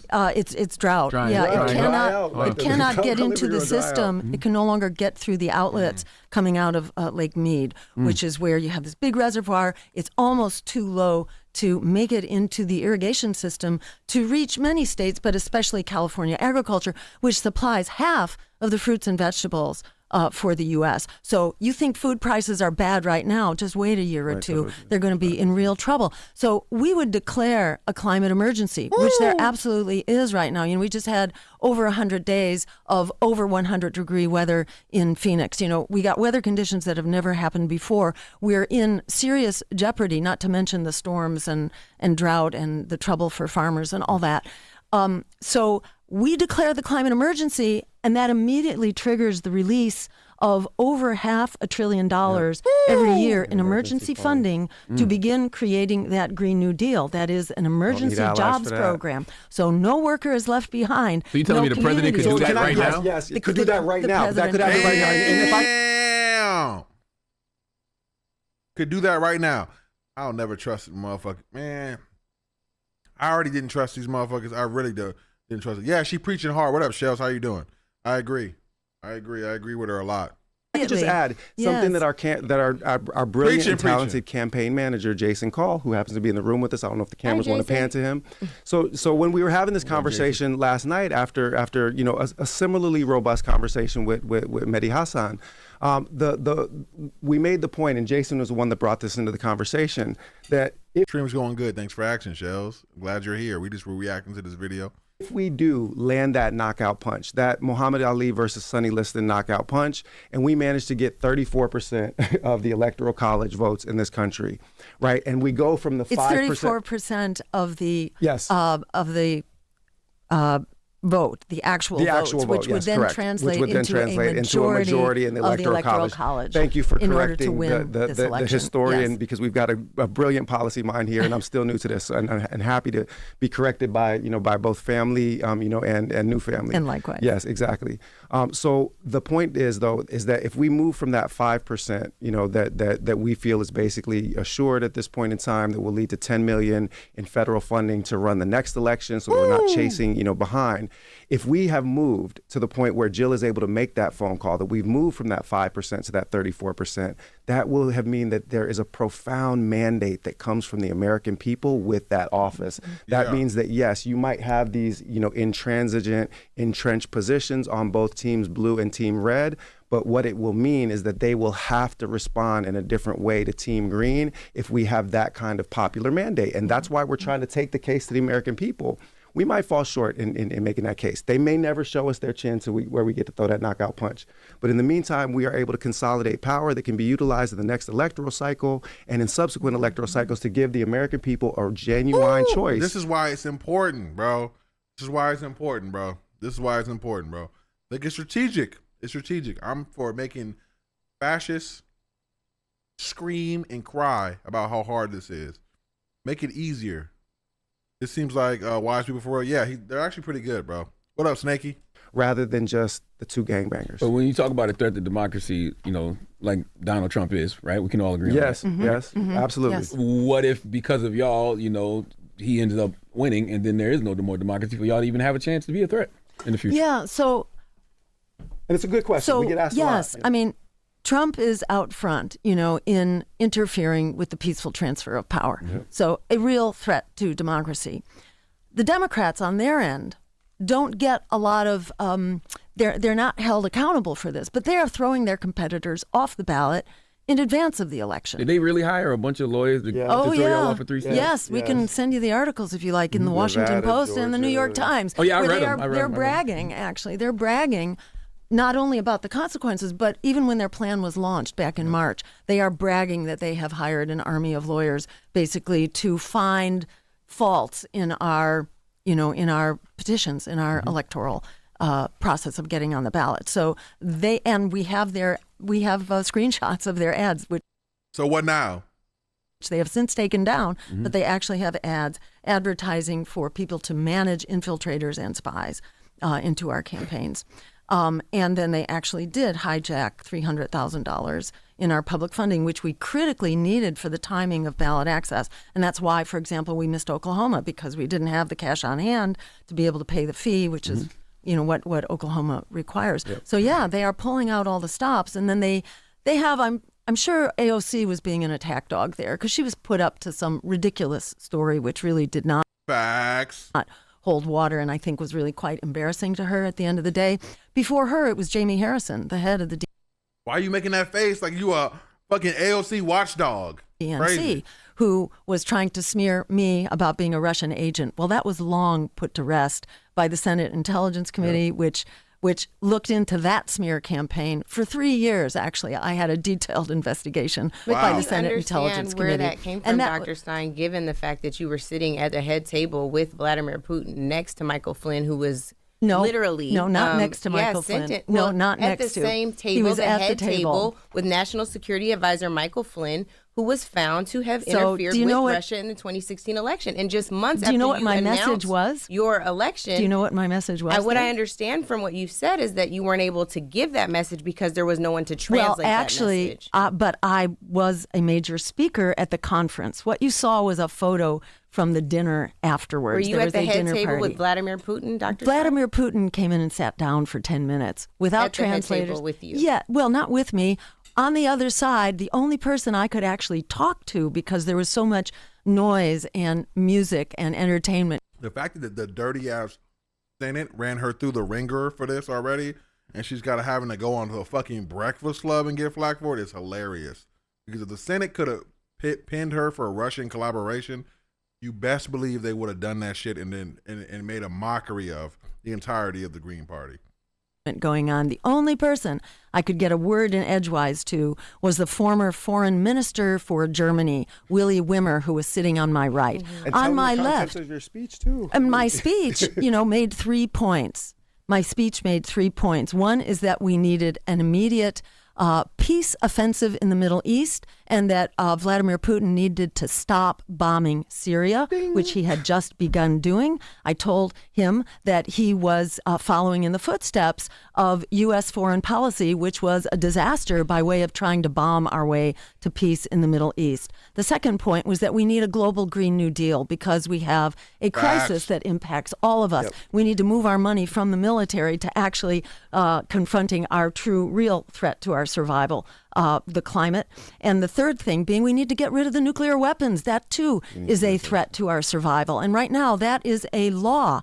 That is a law of the land. The Nuclear Weapons Ban Treaty is now required by the United Nations. The vast majority of the world nations have signed on, but not the nuclear weapons holding nations, not Israel, not Russia, not the U.S., not China. So I was there to promote those three things, not just to Russia, but to the world press, which was gathered Russian there. TV dinner, which American intelligence officials say is the Kremlin mouthpiece. And I'm curious, if you were there, you were sitting in this picture that I see. So I was there to speak to global media, including the Canadian Broadcasting System, the BBC, China, India, world media, to know that. Sounds like Jill took an opportunity to get on a platform where Democrats won't give her any kind of exposure. They try to keep her off of the debate stage, try to keep her off of everything. And she took an opportunity to get on the world stage somewhere. And then now they're trying to pin her. She is a pro-Russia person, even though the Senate had already cleared her. Yeah, you're weird. You're weird. There is another constituency within the U.S. We are not all about being empire, about conducting endless war against black and brown people around the world and ginning up nuclear weapons. And we have, by the way, led the charge in dismantling the nuclear treaties, so that right now we are risking nuclear war on 3 fronts. Did you know that one nuclear-armed submarine alone contained the equivalent of 5,000 Hiroshima bombs? Nuclear confrontation is a threat to us all because of the nuclear winter thing.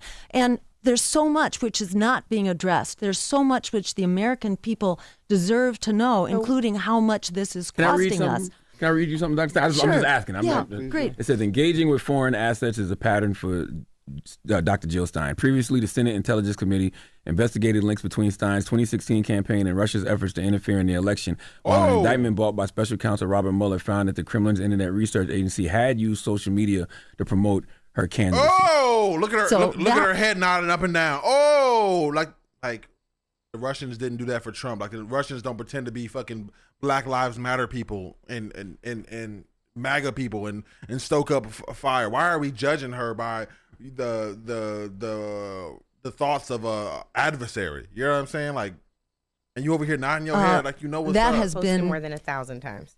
Oh, weird. Yeah, you're weird. So the Senate Intelligence Committee, they don't mention what the finding of the Senate Intelligence Committee was, which was that there was absolutely no fault on my part whatsoever. The question that was raised there was, did Russian social media have an impact, and was I, a beneficiary of that? And the Senate. Well, they said you repeatedly parroted Kremlin views and posted a campaign video you know what they from consider Moscow's a Red Kremlin Square. view?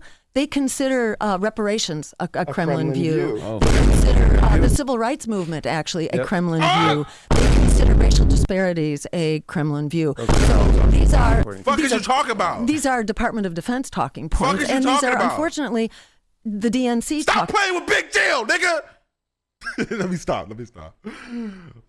I'm not the biggest electoral politics fan, you know what I'm saying? But like, I support people power politics, man, period. Points as well, which repeatedly tries to smear me as a Russian agent, even though it has been idiot. Yes, and this has been very specifically let's just be blunt about that. Found lacking. And the report, get this, the report that was initially used to supposedly show that Russians had a social media campaign supporting me, that was written by a cyber. Yeah, I don't mind for her too deep, but the plight of the third party needs to exist. 100%. What up, Tidbit? Thanks for the likes on TikTok. I see you. Security firm called the New Knowledge Corporation. New Knowledge had to disband shortly after publishing that because they were exposed for conducting an interference. Bro, she's going crazy, bro. And it's like, I'm glad that she's finally getting the stage because this is going to make trouble for the Democrats. And they need stress. They need to be shitting bricks. Campaign themselves in the 2017 Senate election in Alabama.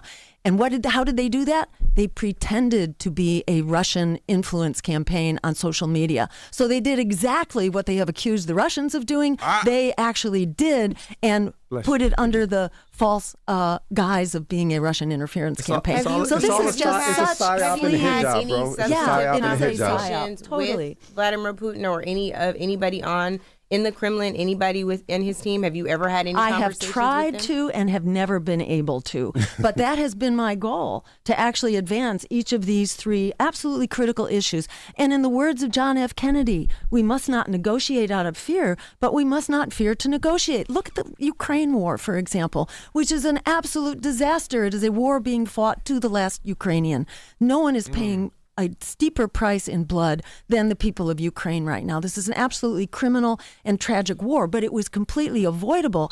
Even after it began, I'll get you to the housing, but I'm heading to bed soon. Keep up the good work. Thank you, Tibbet. I appreciate you. Have a good night. there were negotiations taking place under the auspices of Turkey, which brought together the various parties, and you had a peace agreement between Russia and between Ukraine. And that peace treaty was disrupted by the U.S. and by the UK, which came in and said, no, you may not make peace here. The U.S. has been invested in this, unfortunately, as part of our plan for the expansion of U.S. influence following the collapse of the Soviet Union. It's a longer story. We don't need to go into it. But this is an absolutely avoidable conflict. You have to be very skeptical of the talking points that we're hearing. What does the Green Party have planned for America? Well, so I hear a lot of geopolitical issues.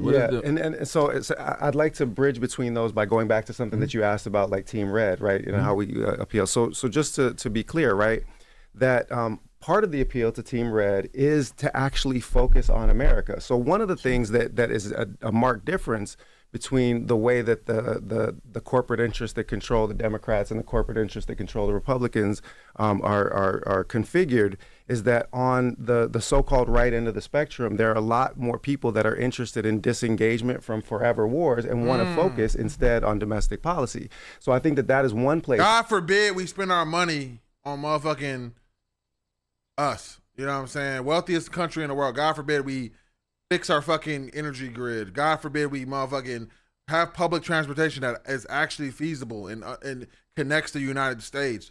God forbid we just peel back from spending so much money on appeasing the capitalist class and actually use our infinite resources to help the world and help ourselves, man. Golly. It's where we can absolutely make an appeal.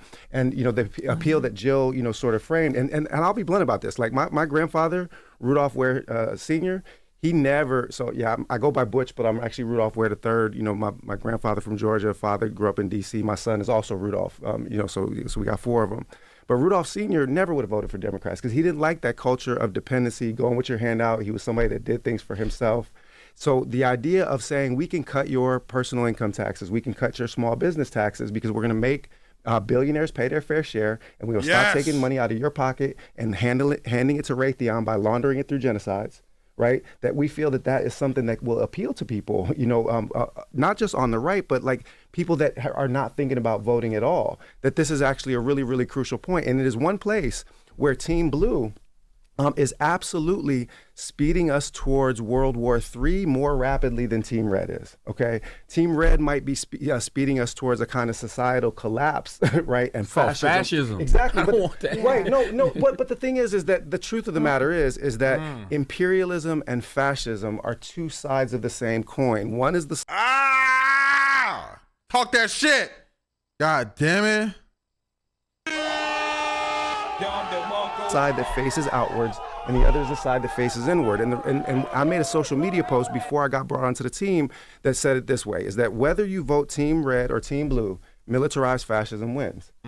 Because the AIPAC and the weapons manufacturers are patrons of both networks. And just to return to that point, right, I've been on campuses. I organized a Palestinian liberation concert on October 21st. I organized a Black and Palestinian solidarity panel at my local mosque on October 11th, 4 days after. Wow. Like, your brother was not backing down. And the Zionists came for my job within the month, okay? And, you know, a Negro's still standing. Yes, so, sir. But the point of all of that is just to say that when we launched this campaign to try to actually bring people into this conversation, you see that this is actually where the American people stand. The American people do Exactly. We need to build a country off American people's interests, not the capital class. not want this forever war, and they do not want militarized fascists coming to their campuses to crack kids' heads open. I had to stand out in front of the encampment, and that's Democratic governor in California. That's Democrat, mayors in places like New York City. There's Democrats that are running cop cities. So the thing is, bro, fascism is already here. It's just that one of it is like fascism, and the other is fascism. But the truth is that the purple fascists, the purple imperialists, Team Red and Team Blue, are run by the same funders, and who funds you runs you. So there's a discourse about putting off fascism, but the reality is that fascism was already here because we already can't speak freely. We already have people, university presidents, losing their job under democratic regimes. We already have kids that are lining up for peaceful protests, having their heads knocked open, or you have the cops standing to the side at UCLA so the thugs can knock kids' heads open. So I'm sorry, the fear-mongering Talk that shit. ain't gonna work on me. The only thing that I would say to you is I think it's very dangerous rhetoric to say there are two sides of the same coin. Oh my God, no, the Negro liberals need to stop. What are we talking about? I do think it's important for us to dangerous understand. to the Democrats, yes. I think it's dangerous to all of us, actually. Yeah. I don't have the How is it dangerous to all of us? We have to be able to speak truth to power. Who are you loyal to? If you can't speak truth to power, you weirdo. We disagree. I think it's so trash that she just said that. I understand. We do on a lot, but we also agree on a lot. But here's one thing I think we can agree on. Either you win or lose this election. There's really no in between. Dr. Stein, in 2002, you ran for governor of Massachusetts and you lost. In 2004, you ran for state representative in Massachusetts and you lost. In 2006, you ran for secretary of the Commonwealth. You also lost. In 2010, you ran for governor again, this time against the first black governor in Massachusetts, Deval Patrick. You lost. In 2012, you ran against this country's first black president, and you got just less than 0.5% of total votes cast. In 2016, you ran against Donald Trump and Hillary Clinton, losing significally. What does this mean? 1.4 million what does votes this mean cast to you? for you, but 0 electoral college votes, which I agree with y'all needs to be abolished. But 136 million people voted. And you lost that election as well. So I want to know what the pathway to victory is for you in 2024. It can't just be. Now, I'd like to provide a different frame. Shut your mouth. What a weird way to frame that, bro. What a weird way to frame it. As if the third party is the same as the two-party donor system, the capitalist system, bro. What a weird way to say that, bro. Like, way to let us know that you are undyingly loyal to the two-party system. You're weird, dude. You're fucking weird. Watch your fucking mouth, I want to provide. And I also Can I respond, please? And Kamala Harris supporter. Bring it back. Respond? Go ahead, Angela. Go ahead. But I would like to respond. Yeah. This is the framing of the empire and the oligarchy and white supremacy and colonialism, which wants you to feel that resistance is futile. This is about voter blaming and voter shaming. Let me just No. What you're not going to say is that I'm ever parroting anything at the hands of white supremacy. This is something that's very different. This is me asking you again. It's a binary I'm choice just in an pointing election. out that these it is are either the a talking win points. or a lie. No, it's these not are a the talking same point. talking points no, that the I didn't get my DNC talking. uses. This is not DNC talking points. This is my research, and sadly for you, the research says you have never won an election. You have been successful. Bro, this is Negro liberal propaganda at its finest, bro. She just tried to say, oh, no, you're not going to say I was supporting white supremacy. Yo, I don't give a fuck if you're black, white, blue, or green. You can support white supremacy if you parrot white supremacy, nigga. What are you talking about, bro? What are you talking about? This is the empire talking points right here. Why are we looking at it from the empire framework? We should not be looking at, do we want to keep capitalism? You must want to keep capitalism. You must think capitalism is good, even though it's built upon the fucking destruction of the global south completely. You're weird, Angela. You're fucking weird. In pushing forward certain agendas as an advocate, but you have never won an election as a candidate. We are the one is that a party. winning strategy? So, in order to win, a journey of 1,000 miles begins with one step. And in this case, it's many steps. Let me point out, please, You need to compare the Green Party, not with those who are taking money from Facts. AIPAC and the War Machine Facts. and Wall Street. I'm You've got to comparing it with compare your us, record. excuse me, you have to compare us to other grassroots, Brother, now you want to support her. She non-corporate. told me I'm a white supremacist. Okay. we- Oh my God! You see how butthurt she is? Why are you white supremacist? She said I was parroting the talking points of a white supremacist. See, that was You were. my May disappointment I finish, earlier. please? I feel like May I get to my point? May I please We're actually get going to to let my Dr. Stein and point? Angela Rye close it out. This is what I don't get about Negro liberals, man. And if you white, don't ever say that in your life. But Negro liberals don't get it, bro. They really don't get it. They don't get how they perpetuate the empire, how they perpetuate white supremacy by continuing to look at it from the framework and trust those within the system who have shown you time and time again that they don't care, bro. Oh, bad. Thank you, Nizzy. I appreciate you. Is this a recent video? Yeah, this is recent. This is hella recent. Please. Finish, please. Thank you. Look at you pouting. Look at you fucking pout, you big ass baby. You big ass fucking baby. What a fucking loser, dude. You're weird for that, bro. It's like you don't like people don't think they are so upset when they get told that they're parroting like white supremacy. Bro, that's what you're doing, bro. That's what you're doing. What is the Green Party? It is a third party candidacy that is for the people. That is people powered, no donor funds, and they actually want to change shit for real life people instead of what the fuck the Democrats and the Republicans are doing, which are just trying to appease the capitalist class and give them more money and tax breaks while the American people continue to suffer and not have free health care, not have free abortion access, not have our rights protected, etc. Trying to compare us to the Democratic Party and the Republican Party with their billions of dollars, or to the Working Families Party, which is not under attack. As a people-powered party, not taking money from Wall Street or the War Machine or AIPAC, we are on very different turf. But if you compare us to all other similar parties, which are not taking corporate money, which are not bought and paid for, which can stand up against endless war, against homelessness, against the climate crisis, against the housing and the healthcare crisis. Campaigns like us, who can actually stand up for the people, they last exactly 1 to 2 election cycles, and then they're gone.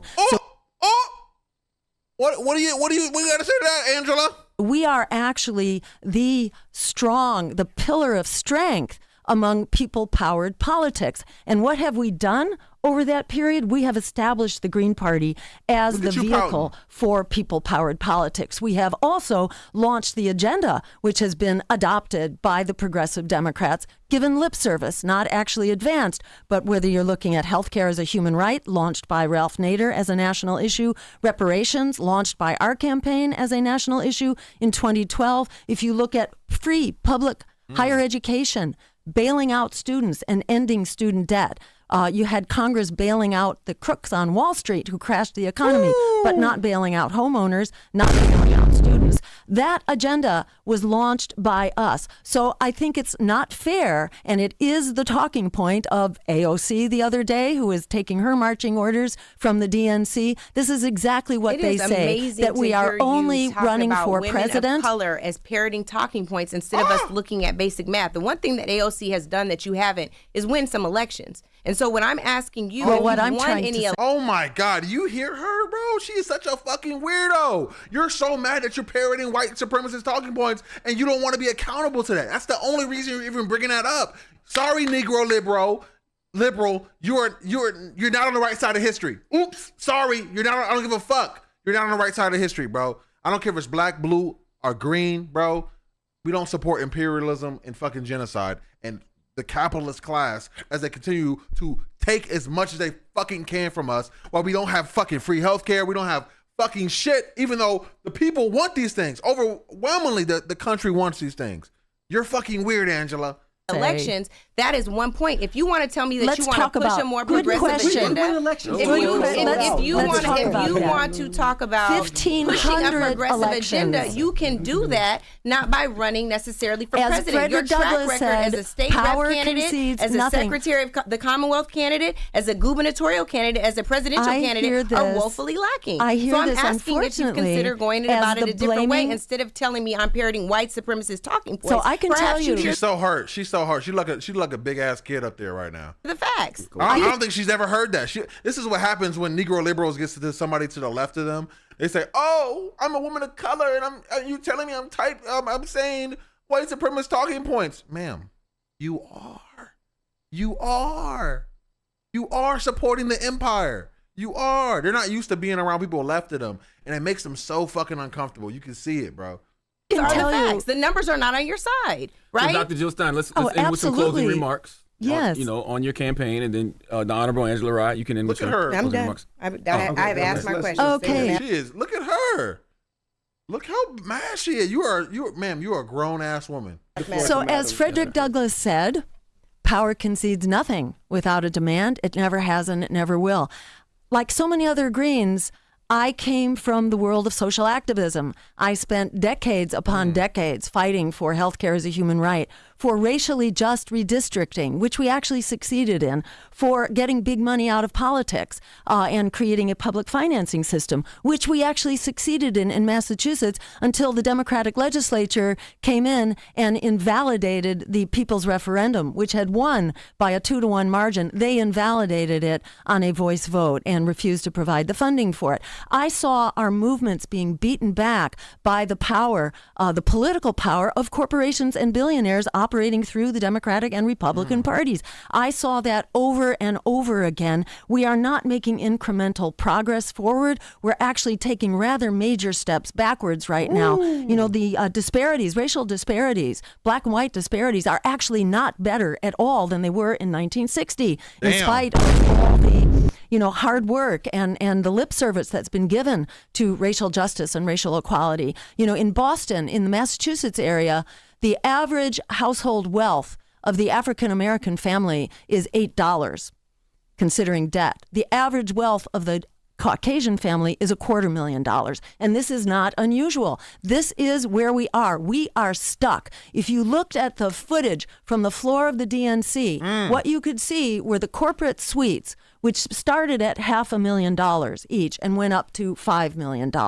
This is the money running the DNC, running the Republican National Committee as well. These parties have been bought and paid for. They really do not have wiggle room. We're not going to fix this around the margins. We need to stand up and build a coalition. This was my experience as an organizer, a successful organizer on these many issues that I just ran through. How did we do that? You do it by building coalitions. But if your coalitions are only there for the moment, you can get the bill passed like we did with public funding of elections, but they're going to tear it down. Then you need your coalition to remain in power and to remain effective so that you're fighting to maintain your victories. So what I see us having done since I first was tricked into running for office in 2000, running for governor, I was tricked into running for office because I saw we were failing over and over. I have $3 is crazy.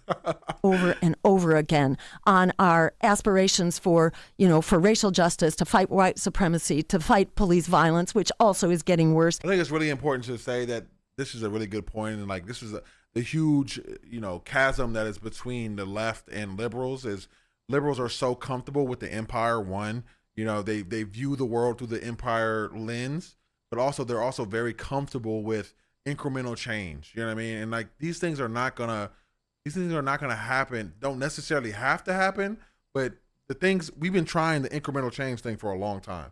This is not gonna happen around the margins. We need real strength. You know what I'm saying? We need real substantive change. You know what I'm saying? Not this bullshit. Oh, American Affordable Care Act. Oh, thanks. Just for the Republicans to fucking destroy it the next couple of years, the next time they get in office and shit and put in some bullshit. Let's be for real. Yep. Year by year, to fight for health care. The health disparities between African American and white population is about 3 years. 3 years of life taken away from African Americans, and that's before you add in the disparities in education. If you factor in education disparities as well, that 3 years grows to 10 years, a decade taken off the lives of most African Americans. To me, this was just unacceptable. I could not sit there and take it over and over again, especially after the Democrats reversed our achievements to get at the core problem, which is the corruption of money in politics. We solved that, and they basically tore that solution to shreds. I could not stand there. That's when I got recruited to run for office, because I began to realize this is about building coalitions. That doesn't happen overnight. It takes a lot of education. It takes a lot of work. And so I ran in that first race for governor, challenging actually Mitt Romney, who was running for governor on the Republican ticket. And you know what? We had to fight our way to get into a televised debate, but we did succeed because the turnout was huge in the rallies that were demanding to open up the debates. And that debate was opened up on one occasion. And that debate took place in a TV studio. There was no live audience to read. So it was just, speaking to the other people in the room, small number of people, the guy behind the camera and so on. And the Green Party's proposals, which we've run through several times, went over like a lead balloon inside of that TV studio. And I walked out of there thinking, oh, well, at least I tried. But when I walked out, I was mobbed by the press, who told me that I had won the instant online viewer poll, which we didn't even know was going on. People power politics, man. And to me, that was like a revelation that, oh my God, people actually agree with us. We don't need to change people's minds. People's minds have been changed by the desperate state of our economy, by, the incredible injustices, by the police state that we're living in, et cetera. And it wasn't nearly as bad back then in the year 2002. So we, at that point, it's like a curtain went up for me. And I saw, oh my God, this is not a matter of having to change people's minds. People are already there. It's just that people are denied knowing that there are options that actually empower us. So what's your website for people who want that option? Thank you. It is JillStein2024.com. And yes, check us out, because this election is full of, what shall we say, 180s and unexpected developments. And we, the people, deserve to be heard. We are demanding to be heard. And we potentially have the power. If only the vote to stop genocide stood up to say, I will not hold my nose and vote for genocide. That vote, or the 87 million people who do not have adequate health care, or the 50% of renters who are struggling, who are just 1 or 2 paychecks away from being evicted and being out in the street. If those people stand up to vote for what we actually can have right now, this election will be turned on its head. And if we don't get to the White House, but we start on the road to the White House, that too is a huge win. So I really encourage people to follow the words of Alice Walker. The biggest way we give up power is by not recognizing that we have it. This is the conversation that the Democrats, the Republicans, the oligarchs, the warmongers, they do not want you to hear this. They do not want you to know that we have power. We have the power if we are willing to stand up and demand it. And in the face of a genocide, it is a new coalition is being forged. It's being forged in this era of blood and destruction and world crisis. A new coalition is being formed to stand up for peace and justice. The institutional supports are coming out of the woodwork in a way that we have never seen before. This is my third race. We've never seen anything like it. And the mobilization of the Arab American and the Muslim American communities is a real example of a community that is standing up with the incredible courage of their convictions to say we deserve better. We deserve an America and a world that works for all of us, that is within our reach if we demand it. Well, thank you for joining us, ladies and gentlemen. Dr. Jill Stein, Dr. Great talking Blair. with all of you. Thank you so Enjoyed much. the debate. Great lively Thank you, conversation. Angela Rye. Very. Thank you, It wasn't Angela Rye. supposed to be a debate at all. But it was good. It was It was great. All right. It's the best kind of debate. great. Yeah. It's the Breakfast Club. Good morning. Dude, look at her, how salty she is, bro. But it was good. It was It was great. All right. It's the best kind of It was debate. great. Yeah. It's the Breakfast Club. Oh, you're upset that it was supposed to be a debate? Well, maybe next time don't come with empire talking points and do your fucking research.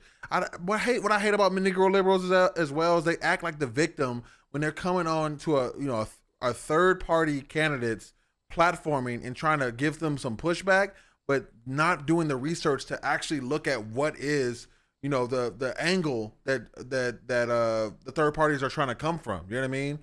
They're just parroting the empire. You know what I'm saying?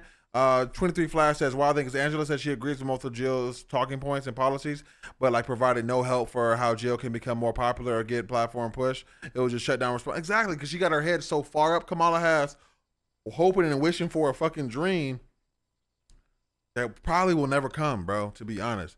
For us, the longest I heard the host listen, that he really was hearing her out. Yeah, I think so too. And I think it's good that she had this platform like this. Even if Angela Rye was here, you know, she helped make it a spectacle and maybe bring more people's eyes to the Green Party's message and overall more people-powered politics. You know what I'm saying? And I think this is important, bro. People take for granted, you know what I'm saying, all the power that we really have in the society. And it's like once people decide to wake up and get organized, bro, it's really over for the capitalist class. So like these things that are being asked of are only you know, crazy because, or seem crazy because we live in a world where, you know, people are asleep at the wheel. You know what I mean? And that's manufactured.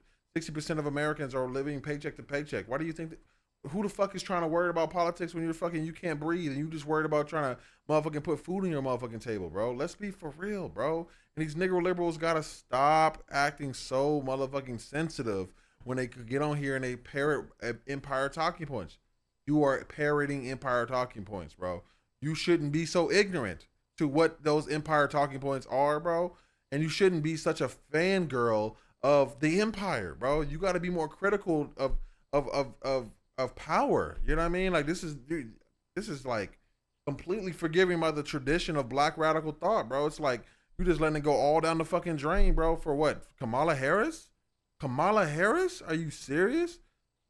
This is who you're riding or die for? Let's be for real, bro. Kamala Harris is likely gonna win the fucking presidency by a fucking landslide, and all this barking at motherfucking Jill Stein is what? You killing the only option that the people have that really is gonna actually lead to substantive change. You know what I'm saying? Like, and not the incremental shit that the capitalists will allow people to have. You know what I mean? As they continue to destroy the world.